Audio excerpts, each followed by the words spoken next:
Mississippi with a special edition of Morning Joe. Now, if we're in Oxford, Mississippi, why is Eddie Cloud wearing a crimson tie and pin? He loves Alabama. Only the Lord knows. Hey, if you run for office, we got that on camera.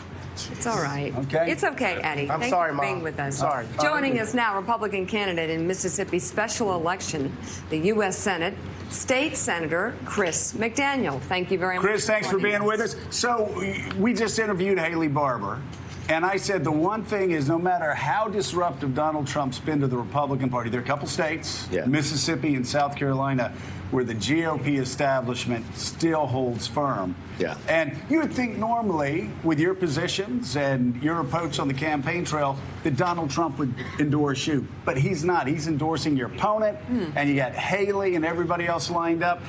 I'm curious in 2018. Right. Does that actually help you at the end that the establishment is against you? They've been against me for some time. That's the thing. You know, we ran this race in 2014, and everyone counted us out. The establishment spent a whole lot of money to stop us, and we were successful in so many ways. So we're accustomed to the establishment standing against us. We don't see that as an issue.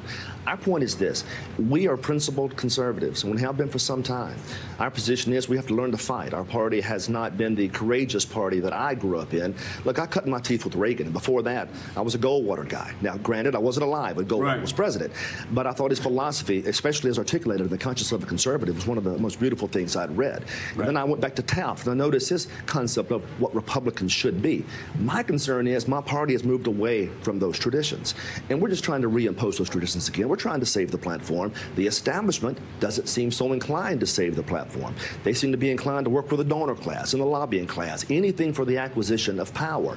We're here to stop the establishment of both sides of the equation. Right. So this obviously can be a really critical race. Yes, you could have a split, the Senate split right down the middle, and then a runoff afterwards. You think you're going to be in that runoff? And if so, who do you think you're going to be running against? That's a good question. There's no question. I do believe I'll be in the runoff. You know, if you look back at 2014, we're on the same path we were then. And everybody counted us out. A month to go, we're down 27 points. I'm told I'll get 15% tops, but we knew the mood of the people.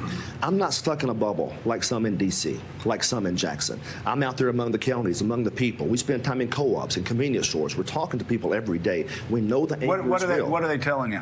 Oh, they're fired up. They're more angry now than they were in 2014. They feel like, and I agree with this, I think Mitch McConnell is a big part of the problem. I think he's obstructing Trump's agenda, and he's utilizing that obstruction to get his way with Trump, with endorsements and otherwise. My position is Mitch has to be replaced. But not only Mitch. I believe strongly that there needs to be a whole lot of new blood in Washington, D.C. So we found ourselves in this very strange position. We're trying to implement change against a very powerful system that's not really prone to changing. But I believe change is necessary to save this country. So what issues are you? We had a sort of it wasn't a real focus group, the types in which Elise runs, but we had a group get together and talk about the issues that matter to them. One that we heard yesterday was Supreme Court justices. Very important to the Trump supporters and the Republicans. Is that one of the top issues that you're hearing? What are you hearing out there? It's a combination. I think for Mississippi, we desperately want the wall built on the southern border. We want no amnesty, and I can pretty much say most Republicans would agree with that. The problem we've got, once again, is Mitch McConnell trying to forego spending on the wall until after the midterms. Joe, you know what that means. That's Washington speak for he has no intention of spending money on the wall. We have control of the apparatus. We have the Senate, we have the House, we have the executive. It's time to fund the wall, and Mississippi expects that. And yes, the Supreme Court justices, outstanding. I think originalists for the most part, and we're very pleased that Trump appointed those Supreme Court justices. So one thing that I have a question about, though, you were talking about balancing the budget, which clearly we have to do. It's just out of control, 20 trillion, and it just keeps getting bigger. So how do you propose paying for the wall? Well, a couple of ways. First of all, we have about $51 billion in foreign aid that we give to countries who, for the most part, don't like us very much. There's money to be saved there. Also, we know there's about $110 billion in duplicative services. That is, we have agencies in D.C. that are duplicating services other agencies are supposed to be doing.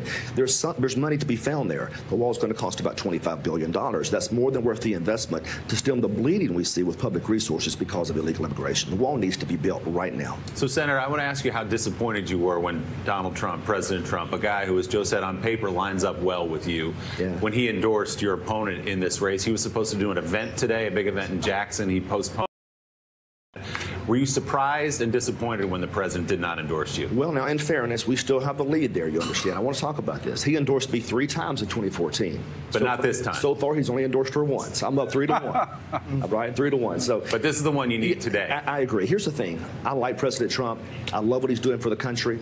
I love the tax cuts. I love the judges. I love the regulatory reform that he's implemented. The economy is improving as the result.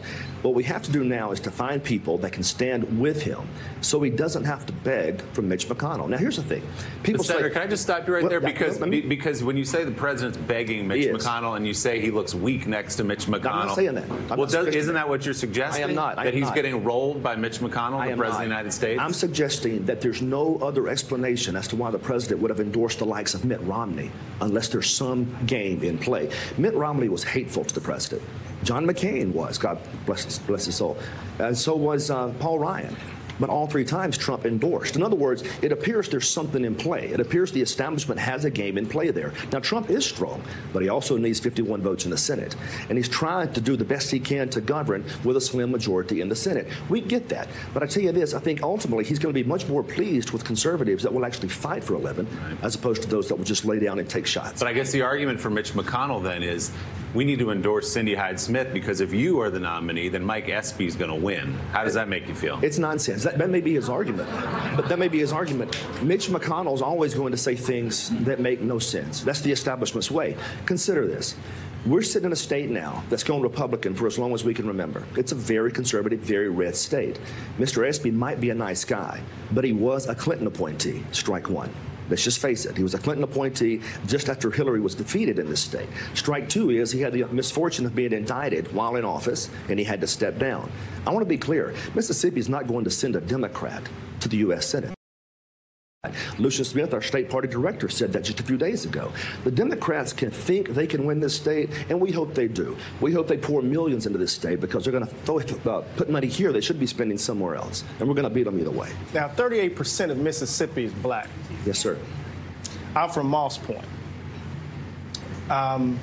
If you were elected to the U.S. Senate, you're supposed to represent the whole state. Yes, sir.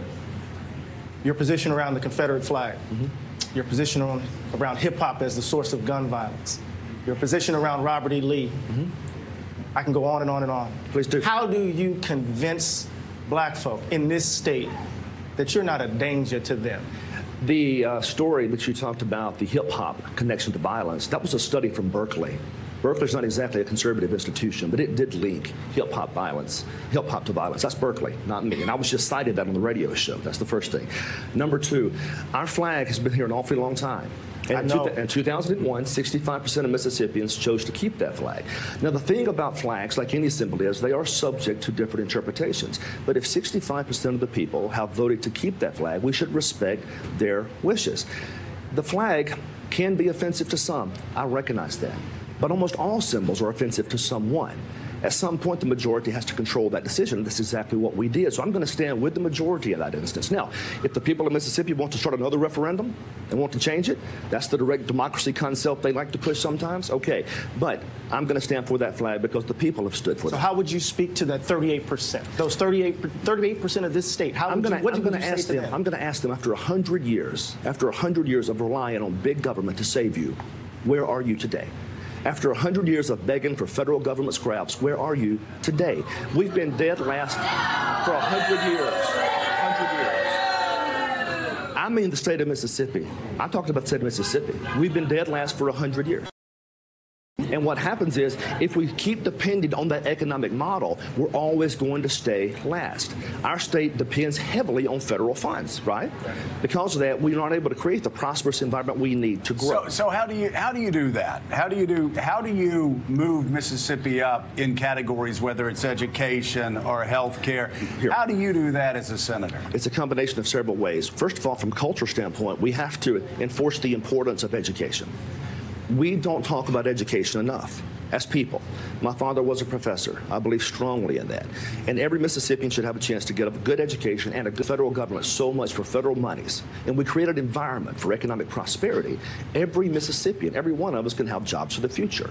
And what I would say to that 38%, I would say the candidate I am is a candidate that wants to expand your liberty, who wants to give you opportunity, who wants to break out of the old ways the state's always done business. And if we break out of those old ways, there will be opportunity. But we can't keep doing it the same old way and expect different results. That's what I would suggest. So I would argue, though, that getting rid of the Mississippi state flag, that it actually attracts business. Because you've seen a lot of states and how it's been harmful, these symbols that don't really matter for much, but it keeps us from getting a new car plant. So I personally would care more about economic prosperity than symbolism. Well, here's the thing, though. I've served.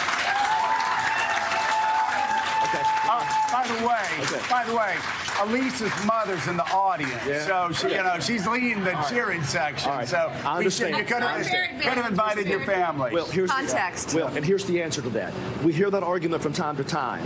I've been serving in the state senate now 11 years. We talk to industry and business all the time. Not one that I've seen has backed out because of the state flag. If you can name one, I'll be happy to speak with them. But we've had this conversation. If we create the right economic environment for this state, for everybody, will come, and we can do that. And that was the point I was making earlier. Just change the old economic models, look a different direction, find ways to create prosperity by government reform. One good way would be to reduce income taxes in this state. You notice Tennessee has no state income tax. Texas, no state income tax. Florida, no state income tax. Businesses will rush to those places because it's friendly for business entrepreneurs. Mississippi should experiment with that. That's what I'm referencing. All right. State Senator Chris McDaniel, thank you very much for being on Thanks the so show. much for coming. We appreciate it. And up next, we'll talk to a Democrat running in Mississippi's other Senate race, where he is trying to unseat incumbent Senator Roger Wickers. David.